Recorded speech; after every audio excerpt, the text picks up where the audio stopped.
সে আমি মৃত্যুবরণ করব। সুতরাং ইনশাল্লাহ তাই আমি বলতে চাই, এখনই সময় চিকিৎসা সেবা যাতে বিঘ্নিত না হয়, বিশেষ বিশেষ উদ্যোগ নেওয়ার। সরকারি পক্ষ থেকে উদ্যোগ নিলে সবাই শুনে। এখন আমরা দেখেছি আইন শৃঙ্খলা পরিস্থিতি অনেক স্বাভাবিক হয়েছে।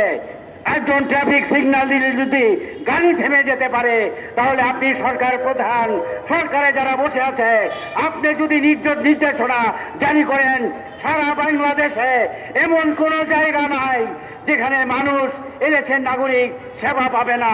অবশ্যই সেবা পাবে। আমরা দেশি পণ্য ব্যবহার করব, আমরা দেশি খাদ্য আহরণ করব। এই জন্য কৃষকদের দিকে তাকান, শ্রমিকদের দিকে তাকান, মেহনতি রিক্সাওয়ালা, ভ্যান চালক, বাস চালক, বাস হেল্পার, ট্রাক ড্রাইভার, সকলের দিকে তাকান, কারখানার শ্রমিকের দিকে তাকান, ছাত্র জনতার দিকে তাকান। এই দেশ একটা সুজলা সবলা, যেটা আমরা আগে পড়েছি শুনেছি, সেই সেই স্বাধীন, যেই স্বাধীন ৭১ হয়েছিল, ১৫-২৪ সালের জুলাই আগস্টের গণঅভ্যুত্থানের মধ্য দিয়ে এদেশের মানুষ পেয়েছে। রক্ত আর কত দেবে? এদেশের জনগণ আর কত রক্ত দেবে? আর রক্ত দিতে চাই না। এবার দেশ গড়ার কাজে হাত লাগাতে চায়। আপনি সেই ব্যবস্থা করুন।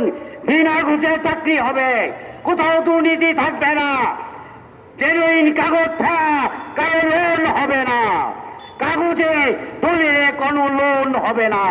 সেই ব্যবস্থা আপনি ডক্টর মোহাম্মদ ইউনূস, আপনার যারা উপদেষ্টা পরিষদ আছে, রাষ্ট্রীয় কর্মকর্তা কর্মচারী রয়েছেন, সবাইকে নিয়ে একটা সুন্দর বাংলাদেশ গড়ে তুলুন। নির্বাচনের কথাও ভাবুন, যাতে কেউ বলতে না পারে রোড ম্যাপ দেন, রোড ম্যাপ দেন।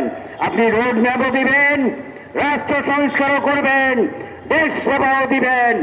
সর্বদিকে আপনাকে নজর দিতে হবে। বাংলাদেশ মুসলিম লীগ কথা দিচ্ছে, আমরা এই অন্তর্বর্তীকালী সরকারের সাথে আছি, পাশে আছি, থাকবো ইনশাল্লাহ। সবাইকে আন্তরিক মোবারকবাদ। জিন্দাবাদ, বাংলাদেশ মুসলিম লীগ জিন্দাবাদ।